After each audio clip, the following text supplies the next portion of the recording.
everybody. My name is Katie Hemphill, and I'm Director of Tech Ventures and Talent Network at Northeastern University's Center for Research Innovation. I'm really excited to have you here with us today to discuss leveraging your startup team external to your spinout itself. Today, we'll talk with a variety of different service providers who bring different perspectives as to what you can expect of a relationship with somebody who's maybe offering banking services, lawyer services, and or operational space services as you think through who it is you may need on your team as you spin a new startup company out of your academic lab.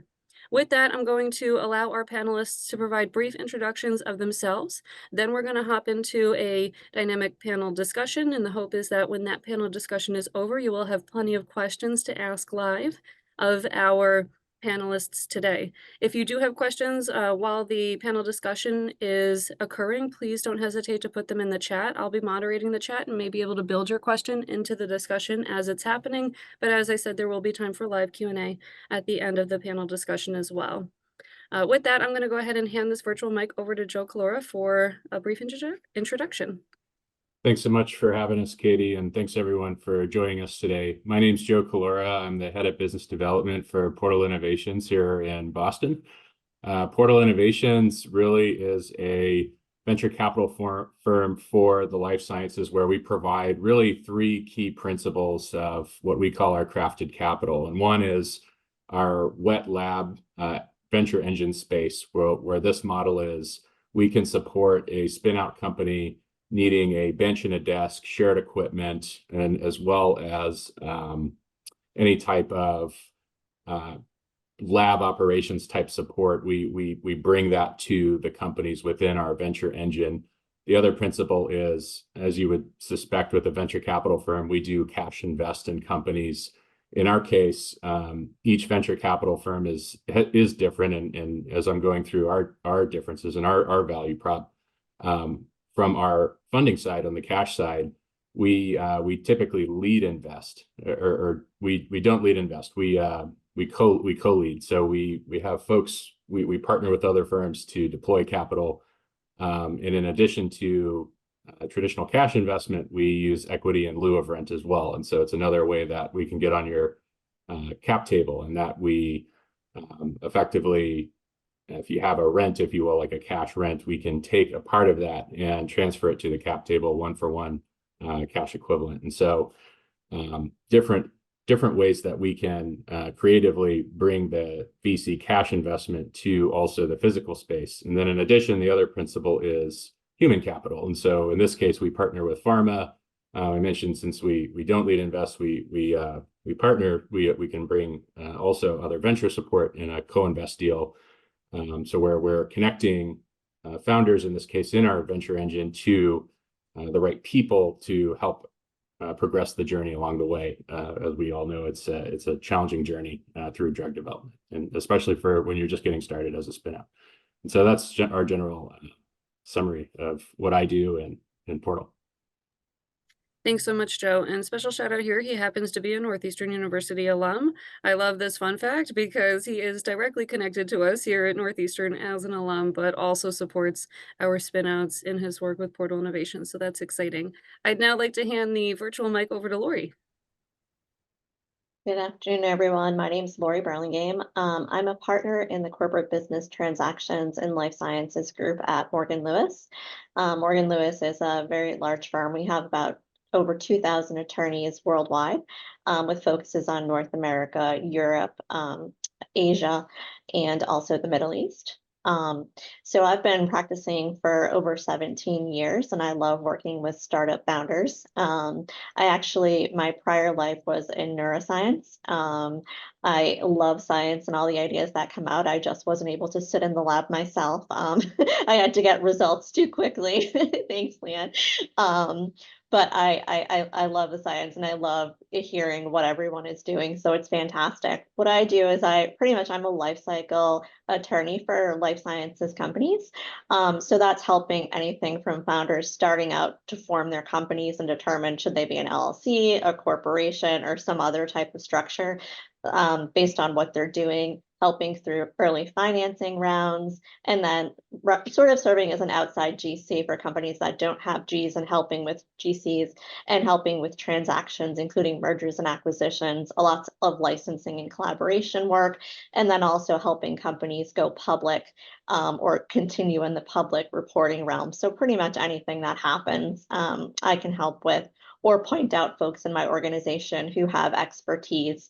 At Morgan Lewis, we have a huge number of folks in life sciences and healthcare that pretty much span any type of question that could ever come up for life science companies, including regulatory, healthcare regulatory, compliance, privacy, cybersecurity, export import regulations. So pretty much if there's a question, I can always find someone, if I don't know how to answer it, how to answer it. So really look forward to speaking with you guys today. Thanks so much, Lori. And now I'll hand the virtual mic over to Manasa. Hey everyone, so great to meet you guys. Similar to Lori, my background's in life sciences. I was in the direct to med program at Michigan State, taking a gap year doing medical, biomedical and cardiovascular research at this collaboration between Ray Dalio and Weill Cornell Medicine. Out of it spun a venture incubation, and then I worked for that same startup, Clearly, between their Series B and C.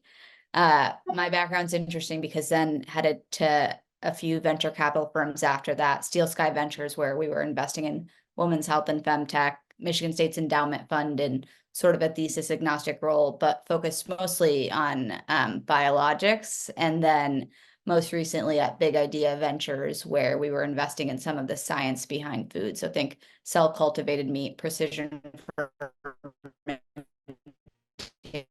based dairy to sort of mitigate the impact of climate change. JP Morgan recently has really started to bet big on early stage startups, and they created this team of just either industry experts or people who have incredible financial services background to see how we can work with and support founders at the earliest stage. And so my job is really making sure that everyone is interconnected within the bank and our external partners. We have 2 internal funds, one more focused on digital health and employee-sponsored groups, and one more focused in biotech, along with a variety of different services. So trying to make the large bank feel small, and excited to be chatting with you guys today. Great, thanks so much. Fabulous to have all of your backgrounds explained to the folks who are joining us and the folks who may observe this video later after today's panel. So with that, I want to put out here that today we're talking with a lot of first-time founders, folks who have not necessarily been through the startup or the spin-out process before. And I want to be sure as we complete our conversation here, we're keeping that in mind, right? These are folks that maybe have not participated or built relationships with folks such as yourselves. And so, we want to be sure that we are as descriptive as possible when we're discussing what it is you do and how it is you help, especially in the early stages for first-time founders that maybe don't know what they don't know, but are more than happy to learn. So with that, Lori, I'd actually like to pass this virtual mic back to you and understand more about beyond assisting with incorporation, which is usually one of the first things our folks come and ask our office about as it relates to we want to start a new company, right? We want to think through the kind of company we're going to start, what kind of company corporation do we need to have to be successful as a net new startup company beyond the incorporation piece, and you can talk a bit to that as well. What other sort of legal advice or advising can a law firm offer to early stage startups in the extremely early days of them getting going? Yeah, thanks so much, Katie. I think in addition to just choosing the correct corporate form, which is so interesting because if you asked me years ago, I would tell you have to be a C corporation, and now that just isn't the case. A lot of folks actually start out as LLCs because it's easier to flip from an LLC to a corporation, and so a lot of VCs will invest in LLCs, and there's blockers and ways to do that. The other thing we get from that is also equity split between the founders if there's more than one founder. I think a lot of times people just take like the easy route and are like, oh, we'll just split it equally. And oftentimes that doesn't really work based on roles and responsibilities and what folks are actually allowed to do if they have other day jobs at the same time. We advise on with respect to the equity, I'm sure you guys may have heard of some of the horror stories where there have been companies who just gave the equity outright. And as a result of that, someone didn't do any work and had the equity in the company despite the fact they didn't do the work. So we advise on putting in place the correct vesting relationships to make sure that, it incentivizes people to actually do the work in order to be able to get the equity. So those are some of the, early considerations. And I think aside from that, it's like, what type of accelerated can we get on a sale? And sometimes that's negotiation, with your VCs that come in. So we try to put things down the middle of the road so you're not too aggressive and over the top. So that's kind of around the incorporation what we do. What also we do is we can help for sure on the licensing side or patenting side. For folks that are in the life sciences industry, I mean, having a patent portfolio that is strong is one of the key protections and things that folks are going to look for. And they're definitely going to diligence it a great deal. So we can advise, even if you don't have a license yet, we can advise on some other strategies of getting stuff out of the university. For example, you could take an option to license as opposed to a license right off the bat. It's cheaper in that you only need to pay an option fee, and usually you can do a set R&D plan with that. We can advise on what market terms, if you decide to do a license, what market terms are for that license, and negotiating the proper types of protections. Unfortunately, I've seen some people spin out of universities who are so excited to get out, they just signed like the university's form license, which isn't always necessarily what you want to do, because although, there are things probably the university won't change, there are places where you can negotiate things that are really important to you, like making sure if you have a failure in your diligence obligations that you can negotiate with the university, because as we all know, drug development is really risky. So it's highly likely that you're not going to hit a timeline or need some sort of amendments to sort that all out. The other thing I like to do with my companies is I like to help them set up like form documents for things such as bringing new employees on board, consulting arrangements, sort of like that they can help advise them to be able to do them themselves or with minimal comments to help decrease costs associated with the startup and the legal fees and things of that nature. So I like to help prepare those different form agreements and help educate what all of those different agreements are and how they can be used. So those are some ways that some of the initial legal things we talk about upon setup. Thanks so much, Lori. That was a wealth of information as it relates to what it is you can assist with from the law perspective. Manasa, I want to hand this virtual mic over to you to better understand why, a first-time founder, early stage startup would engage with a banker early in their process, maybe pre-revenue, right?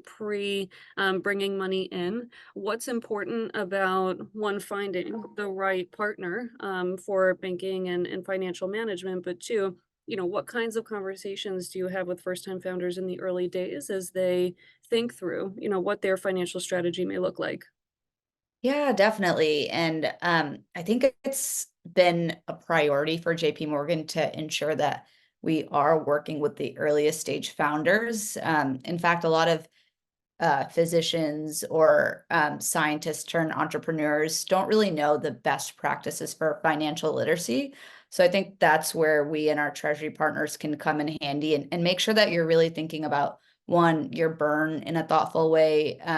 What percentage should go into your checkings account, savings account, if there is like amount of capital you don't plan to use for the next 3 to 5 years, should that sit within our asset management team? So really ensuring that you are thinking about one, your capital raise, and then your banking relationship in a thoughtful manner. And then beyond that, a big part of my role is to make sure that JP Morgan feels small. So introducing you to our digital health venture fund or our life science venture fund or our investment banking team, if those are conversations you want to have in your early days. And then a lot of our team are ex-venture investors. We've seen thousands of pitch decks in data rooms. So as you're thinking about this, what can we do for you beyond banking? I would say each person's different, but I am a pretty hands-on banker. So making sure that when I'm working with my clients, we can figure out what they're prioritized on and what warm introductions either I can make or how I can support them. So I think a lot of people get surprised. They're like, oh, like your banking team can do that. And the answer is yes, we can.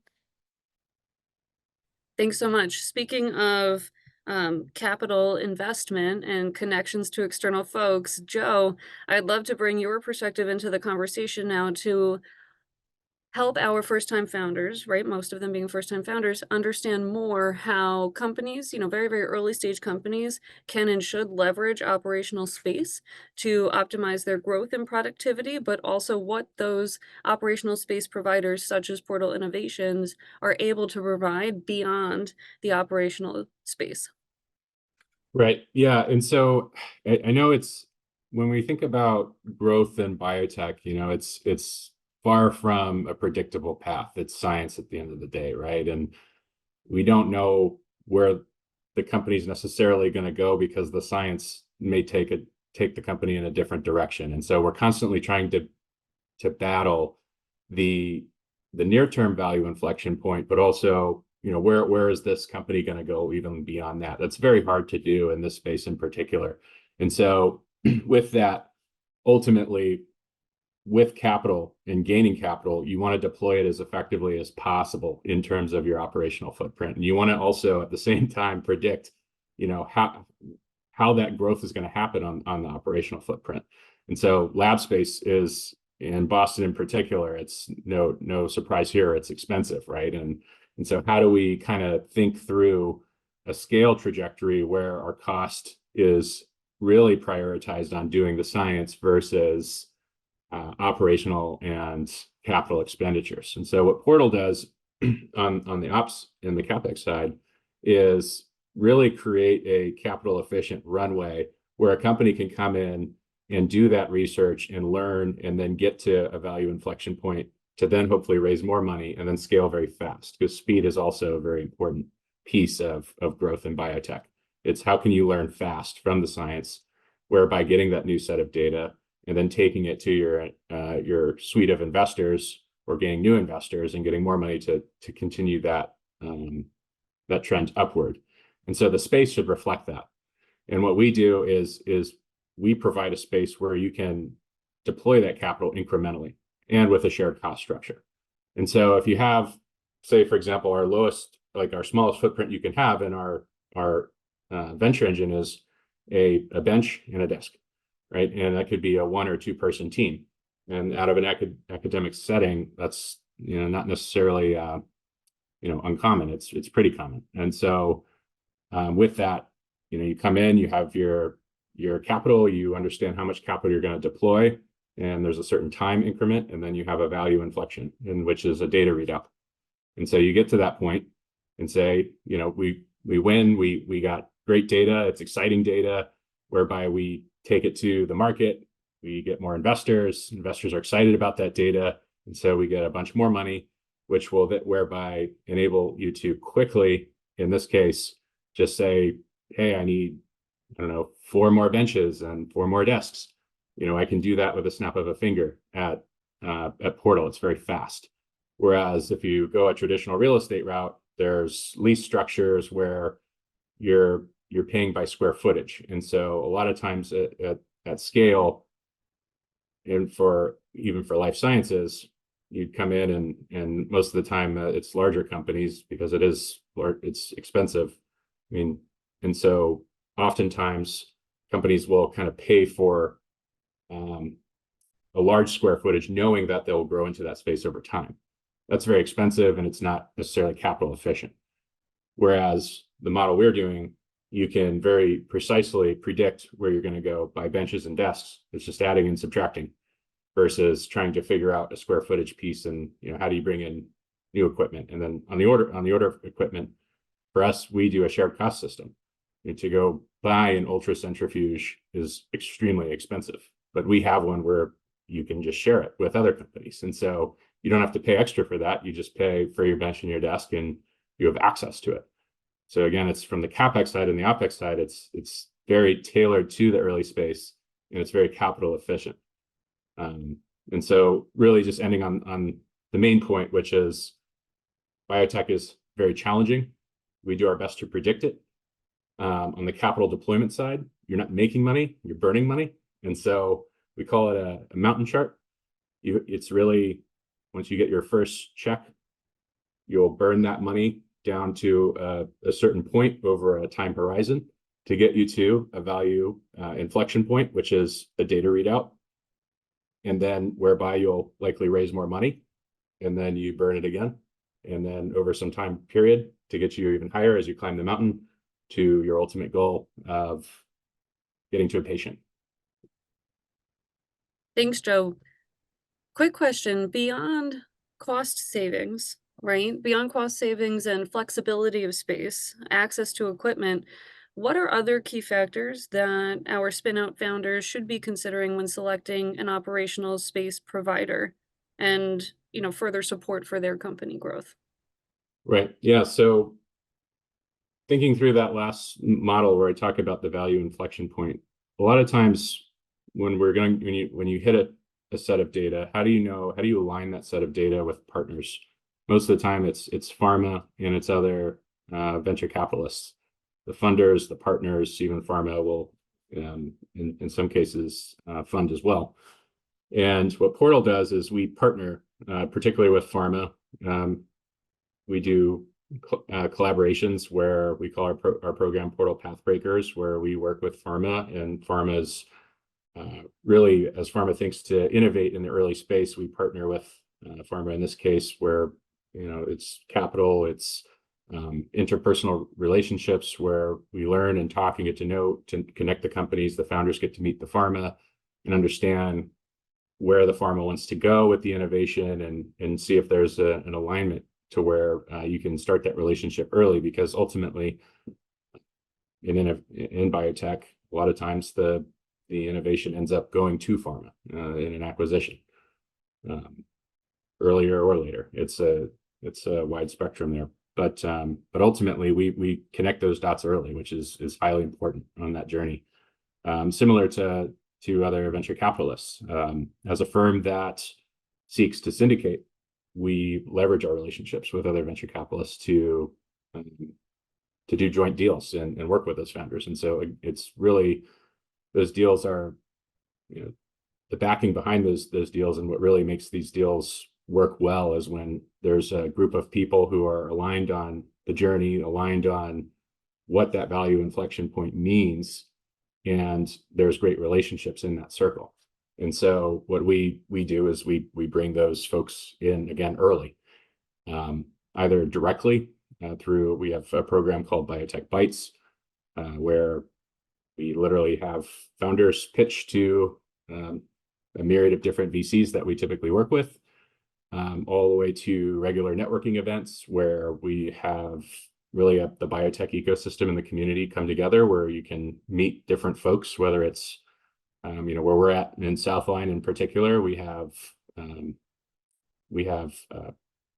myriad of different people around. We'll have 2 vivariums in walking distance. We have flagship pioneerings in our building.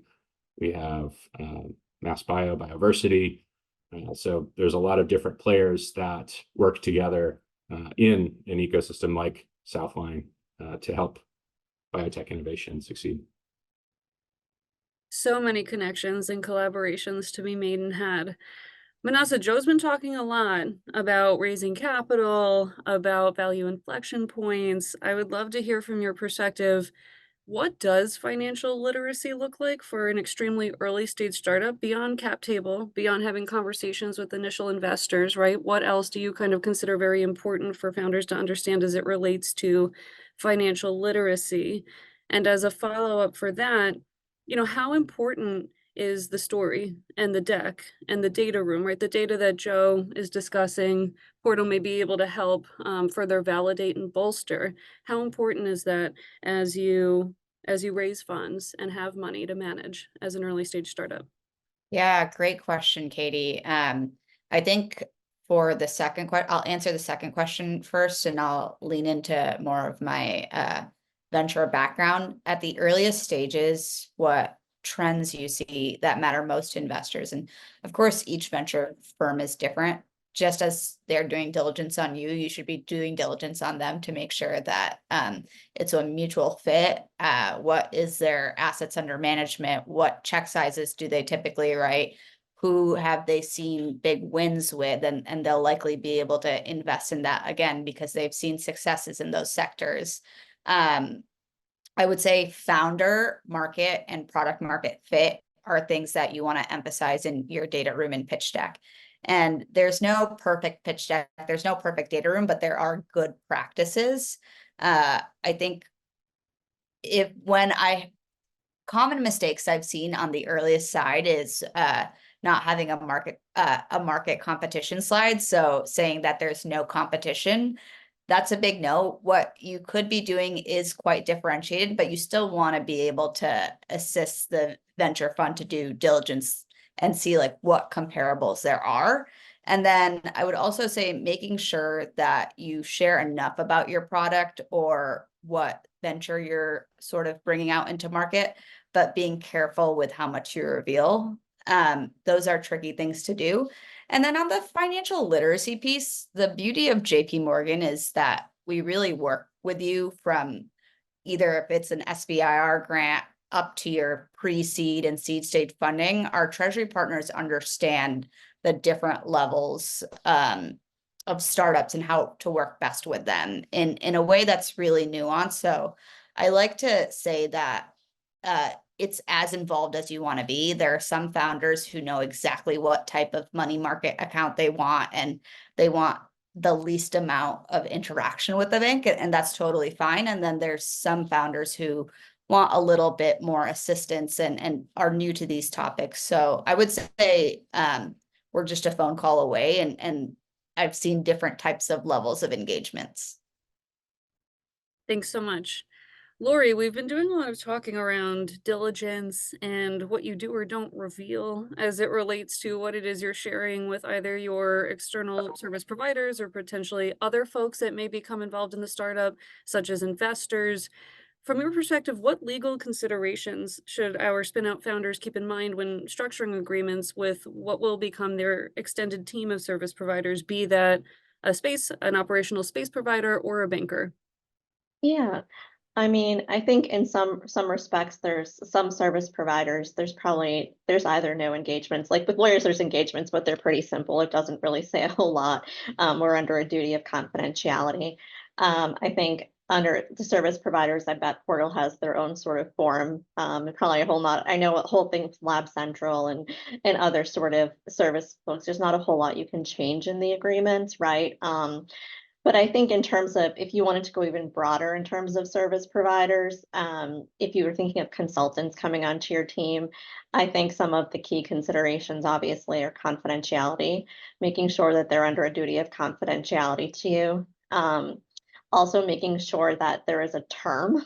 So you don't want something that's going to be open forever, that there is a realistic term to get the services done. And I hate agreements that have auto renew, honestly. I think you could make that decision to renew easily and do an amendment. So I generally recommend you set an initial term, and then if you want to, amend that agreement to go longer, you can just go longer, because sometimes the comp is tied to if you're getting a retainer every month and that just auto renews, that consultant could have a claim to keep going with that amount of money if you don't terminate within the particular amount of time, which I think could be problematic. And then there needs to be the ability to terminate the agreement, whether it be for good reason or for cause. The other key thing I think is around making sure that you own all of the IP that providers are doing for you. Now, of course, there are some exceptions where maybe you're doing a deal with the university as a third-party provider, and you need to sort of work with them on whether they're going to own it and will give you a license. But I think making sure that you connect with counsel on helping you structure those will make a lot of sense, because one of the key things that folks will look for in diligence when doing funding is like, do you actually own everything? Or if you have employees assigned everything to you? And if you don't have that, it's going to be considered a serious a weakness for sure. Like, for example, if you don't have confidentiality, people are going to be like, why are you giving your information out to folks and they can just willy-nilly use it besides the, usual things. So those are some things that are important. And one other that I wanted to note, because I've seen this done, is sometimes if you want to engage a particular person for your extended team, making sure that you have that in your agreement, because I know of people who have had a bait and switch type technique. They hired someone for a particular expertise of one person, and then they passed it off to a different person who had much less experience than them and who the company did not find helpful. So if you're, contracting with someone for a particular person, it should note that you're hiring for that particular person, so you don't end up in this situation where you're overpaying for someone who you really do not want to have on that team. I think that's really important. Thanks so much, Lori. And you're talking a little bit about fit here, right? And you may be bringing on a person to assist with something very specific, and that's important to fit. As we close out the panel discussion part, I want to remind everybody that if you have questions, please keep them in mind, just so that you can hop in live momentarily here. I want to ask a couple of general questions of our panelists to kind of close out. And Lori, because we were just discussing fit a bit, I'd like to hear from each of you. When you meet a founder for the first time, right, or you're meeting a company for the first time, what are things that you consider very, very important for you to understand more about the founder and or the company prior to you agreeing, right, as this kind of extended team service provider? What is it that you keep in mind about the founder, and what is it you feel Spinout founders should be considering as they talk to you, right? And or somebody in a similar position. And Lori, I'll start with you.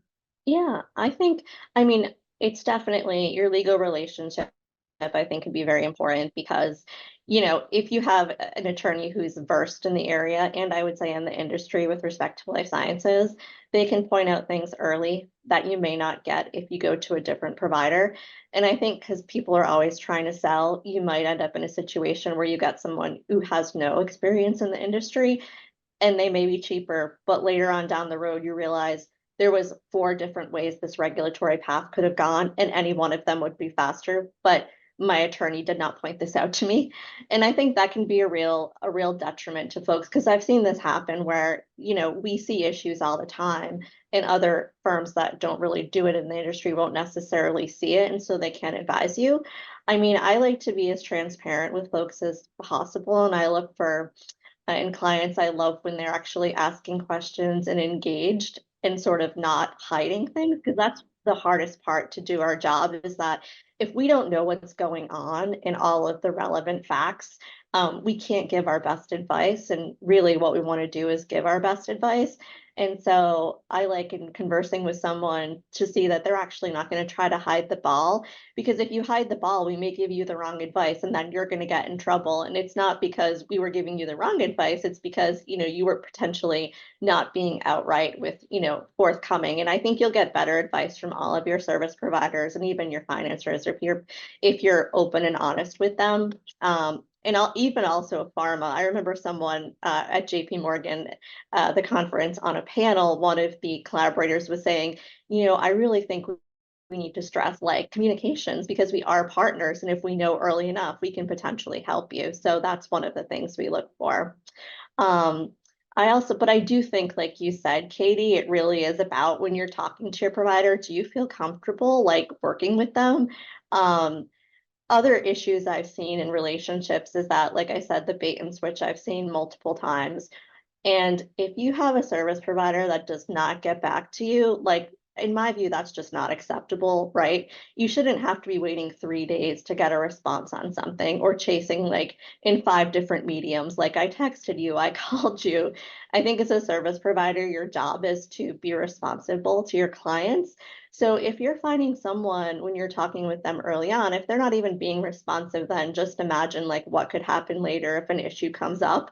And unfortunately, they always do come up. So I think finding someone who's not afraid to give you their cell number, who's like, text me whenever, I think that's kind of the key in a lawyer relationship with companies in a highly regulated industry. Thanks so much, Lori. Well said. Manasa, from your perspective, what do you seek in clients that you're going to bring on, and what do you like them to seek from banking? Yeah, great question. And I think I'd like to one double tap on what Lori said. I think being transparent and then really open and communicative of your needs helps us be better service providers to you. And obviously that evolves as a startup evolves. So for me, I personally like to ensure that I am meeting at least monthly, if not quarterly, with my clients as their needs involves. Is it something that is on the banking side that needs to be taken care of, whether that are certain like ROI that you're trying to bring to your company, or is it more so on your investor discussions? Are you trying to fundraise by a certain amount of date? And are you stressed on that? And what warm introductions can we make? Where can we highlight you a little bit in our own ecosystem? And then also making sure that you're at the correct team. So there are different types of teams within JP Morgan, whether that's the life science or digital health team, or if it's tech and disruptive commerce, making sure that you're with a specialized sector group that can support you. Great. And Joe, what's your perspective? Very similar. It starts with people first. I mean, it's a relationship, and I think that's just just really transparently getting to know who the person before anything else. And so when I meet founders, I want to know what's the founder's story, what motivates them, why did they decide to take on really. I mean, it's no surprise this is a very challenging business in early biotech. There's a lot of risk. It's long days, long nights, and so what's driving that motivation, and how can I help? How can Portal help? And we have a suite of different offerings, right? But ultimately, what's going to help today, but also what about tomorrow? Because what Portal's looking for is we want to help the company grow. If the founder's coming in with a bench and a desk, I want to be with that founder along on the ride all the way through. For us, typically after a Series A, that's a long time, and there's a lot of ups and downs in between there. So, if it's a matter of making warm introductions or just going through the business plan, what are you trying to achieve? What's your value inflection point? Who have you kind of brought into that discussion? How can we help? Just all those things, even down to just what would that lab ops trajectory look like? I'm happy to walk through all that, and from a business side, but also what motivates you. And for me, it's I love what we're doing at Portal. I love that we bring the support. I love that it's truly a community that we're building, a community of different folks trying to achieve different things, and bringing that community get together really is quintessential to success. So Thanks, Joe. So I'm about to open up the floor here to Q&A. I'm going to ask one last question of the panelists generally. And this question is, what is the most surprising offering you're able to provide that is different from what it is we talked about today? So Joe, as VC and service provider, in addition to those two things, what surprises founders most about what Portal is able to offer, be it connections to other team members, be it a specific program that you like to promote every once in a while that folks may not know exists? In a couple of words, what is that for Portal? I think it's our community. It's our ecosystem. That's, as we were just talking, people are so important to the success of this industry, because there's so many different specialties and different, really each function that you bring together to execute on a research plan. It's deep. Each person has decades of experience in their respective field. How do you bring that all together? They're very different. Legal versus translational medicine. They're both very important to move an idea to the clinic, and the clinic to the patient in the market. So really, I would say that's really what we're aiming to really just improve and constantly get better at. And what I hear from the folks in our ecosystem is really just it's the community, how we're bringing people together. I think that's the most important. That's a key important piece to what we're doing. Thank you. Manasa, what would you say it is for JP Morgan? I'm so glad you asked this because I was kicking myself for not mentioning this so we actually acquired a Carta competitor a year ago. And so we provide free cap table solutions to all of our clients. So that saves about 5 to 8K per year, depending on how you structure your cap table. And it is free for you, whether you're just a university professor who is in the earliest days of your company incorporation. So that's a great way to save money and think strategically. Awesome. I'm glad we got that tidbit in there. And then for you, Lori, what would you say it is? Yeah, I think like Joe, we have large networks. We represent a lot of pharmas, and so we can give introductions to pharmas where feasible, and pharmas allow us to do that. Also, we internally, if folks are raising funds, we have an internal newsletter that we send around to all of our partners, many of whom are actually parts of angel groups or other type of financing awards. We send around a list monthly that shows who's seeking funds, and so potentially folks can get funded through that. And finally, just so much information. Like we create so much content on all kinds of different topics, and it's free to everyone. And I think if you want to learn, there's just so we try to like simplify it and help you to point out, what's going on, recent trends in the industry. And so all of that is out there, and we provide, we're willing to come to you and do presentations on any type of topic, like I said, across the industry. That's great. Thank you all so much. What I'd like to do now is open the floor for questions and answers. You're more than welcome to post a question in the chat and or come off mute and ask one live. Does anybody want to kick off the Q&A section here?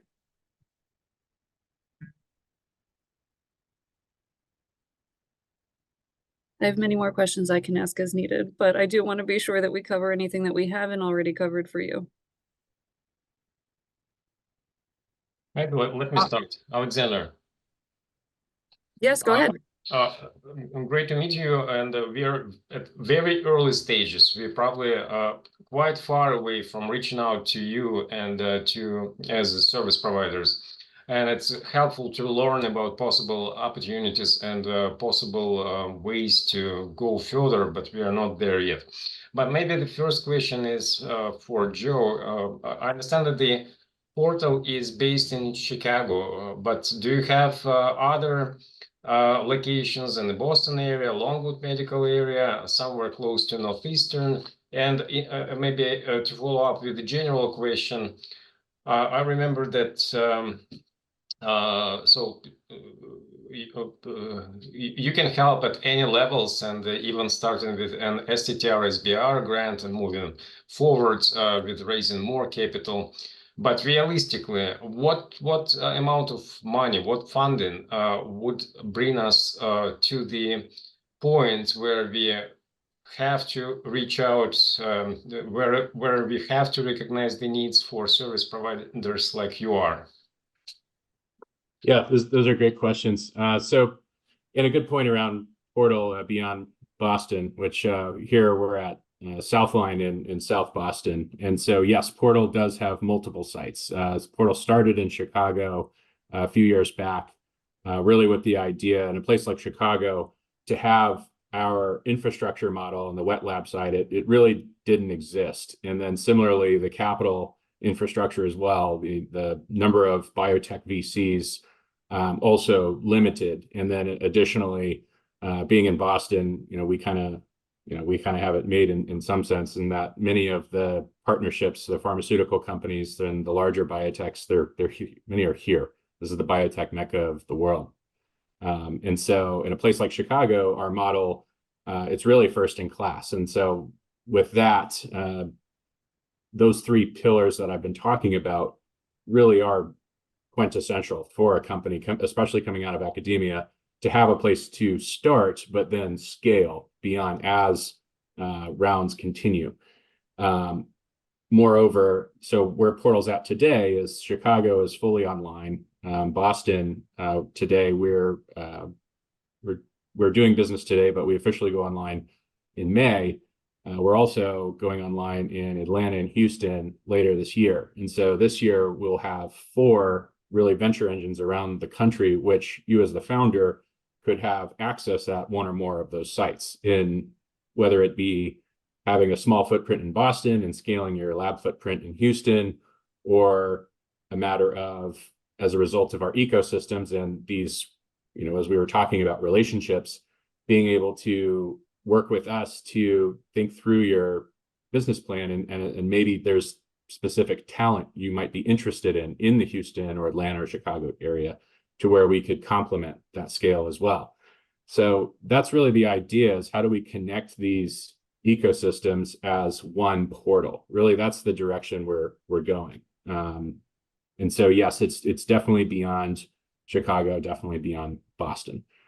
And we want to leverage those networks, those ecosystem networks, for the benefit of you as the founder, in your own unique way. Back to the other question around, how much money is enough? I think it's going to be highly variable, right? Because how much money does it take to scale a cell therapy company versus a small molecule company? Those are very different trajectories. And then what therapeutic area are you navigating? Oncology versus, maybe a larger prevalent oncology therapeutic area versus a rare disease in CNS. So it's, again, it's highly variable. It's really, but you as the founder, as you, especially in the early days, I would say it's more about generating your and exploring your science to the point that, you can spin out and start to think through drug development versus academic research, where you're exploring questions. You're not necessarily sure where that science will take you specifically through the drug development engine. And so those are very different problems, right? And so I think that's part of it. And so once you get to the point where, from the academic standpoint, we have a really good idea of this science. And as we look forward to that drug development trajectory, particularly in the discovery stages, you can start to see, well, these are the experiments we would want to run, from cells to mice to primates and everything else in between. That's going to give you an idea of the amount of money that's going to take to get you to, ideally, and it's, again, highly variable, what is your value inflection point? And that's where it comes to building these relationships, talking about it, the science you're doing, how it will translate, what is that value inflection point? Because people have different opinions, right? So it's highly important to, I would say now, of course, money makes the world go round, but who are you talking to, be it attorneys to help with your regulatory process, or a banker in terms of your finances, or a venture capitalist to fund and help your operation, to key medical experts, the physicians. If you were to, 4 or 5 years from now, get this drug to the clinic, would this be a meaningful standard of care? I mean, there's so many other questions and people to talk to that help support that answer that you're trying to seek, which is, how much money do I need? Yeah, and before we leave that question, Manasa and Lori, I don't know if you want to hop in. I think part of Alexander's question, Alexander, feel free to correct me if I'm wrong, is how much money would warrant him reaching out to a banker or a lawyer potentially, right? Not only what will it take to get the company launched, but how much money really warrants a early days conversation with a banker or a lawyer? I can hop in here, and for us, I think there's no stupid question, and there is no stage as too early. It's all about building our relationship and making sure that we can support you at any stage of the journey. So even if you have questions about the process of SBIR funding, we have people that we work with who either specialize in the grant making process or connectivity within the NIH. There's specific groups that help navigate this out for teams. So I think it's never too early just to have a phone call or a Zoom meeting or an in-person coffee. So I have a question. And then I'll get an invoice right after the call, or how does it work? No invoice. And as you're an early stage startup, the bank account is free, and I can send Katie all of the materials after. Okay, thank you. Yeah, okay. So I think everybody commented on, say, drug development or cell therapy. Can you comment on research tools for industry versus say like academic labs? Because some people here are focused on that, right? Say like new photography tools and not per se drug development. So if you can answer like your like what you answered, but with that twist, so not drug. Yeah, so in terms of, I mean, it's definitely a different track, and so I think it's a fair question, therapeutics trajectory versus something like a, tech bio tool that fits somewhere in the drug development machine. And I think we talked a bit about it earlier, product market fit, it's everything. So, as you're designing and thinking about your tech bio tool, as best you can, there's the technical design and what features that the tool will bring and what will it do, and then there's the market. So is going to use this tool, and how does this tool fit in the market? Is it a first time that this customer that you define will ever use this tool, or is there some feature that similar tools have never had before, and you have this feature, versus this is a similar tool but tailored to a different market that hasn't really been tapped into before. So all those are very different questions to think about as you're designing your tech bio tool.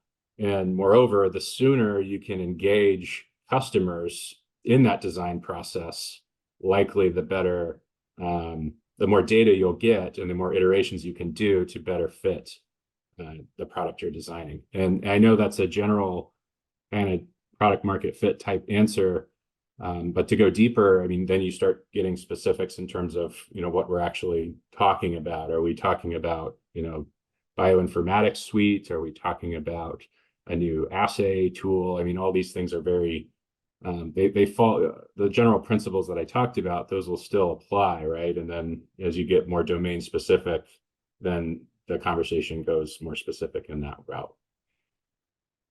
Thanks, Joe. We have a question in the chat here from Leanne, and Lori, this may be ideal for you to answer. I see you nodding. Do you have any specific guidance for founders who are currently PhD students? Are there differences from an ownership perspective that our founders should be aware about?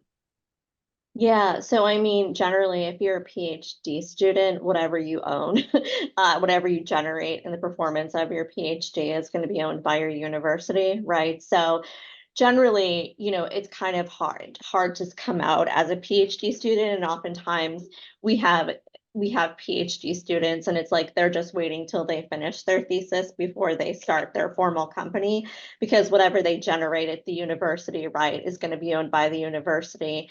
And theoretically, as the student who created it, they'll be likely wanting to license it to you.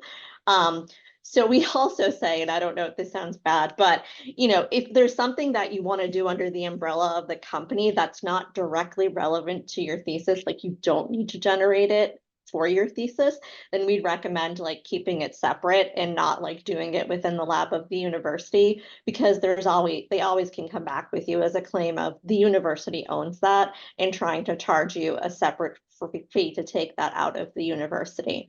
So that's the general key with the PhD. And then of course there's the other sort of level of that can be different is like, what grants do you have if you have grants as a PhD or even as a researcher? If you're HHMI, they have specific guidelines, and all of anything you do outside of HHMI needs to be reviewed. Your agreements need to be reviewed with the new company, and you need to have their addendum and all of these things. So but yeah, that's the basics with the PhD students. Thanks, Lori. And I think this further highlights the importance of thinking about in the early stages, who your extended team, right, be them service providers, who they may be, and why it's important to engage early, right? If there is something that you want to be owned by the company, you will need space separate from your academic lab, for example, possibly a portal, right, where you can generate data that is the company's, as opposed to data that was developed at Northeastern as part of your research, right, or your day job, where you're a full-time employee or a full-time PhD student or postdoc. So this is a big part of the reason that we're having the conversation today, is to help you better understand the landscape, right, of prospect service providers and why it's important to engage in some of these conversations very, very early, because as you think about potentially spinning out a company, in order to do so, one, it's going to take a lot of work, so we want to be sure you know what that looks like. But two, you don't have to do it alone. You know, starting a new company can feel very isolating. It can feel like you're kind of alone in it. And part of the point of today's presentation is that you're not. There are several internal, such as me and Sal, right, as well as external service providers who are here to assist as you attempt to think through starting and then grow and scale. So with that, I want to thank our panelists today, virtual class, for everybody who joined us as well as the audience. Really, really thank you for being here. It was a fabulous panel conversation. I appreciate everyone who joined, and please feel free to reach out after this with any questions. I'm more than happy to send your questions to the panelists who participated today and provide more information as helpful as you continue on your spin-out journey and trajectory here. Thank you, Thank you. Katie. Thanks, everyone. Thanks, everyone. Take care.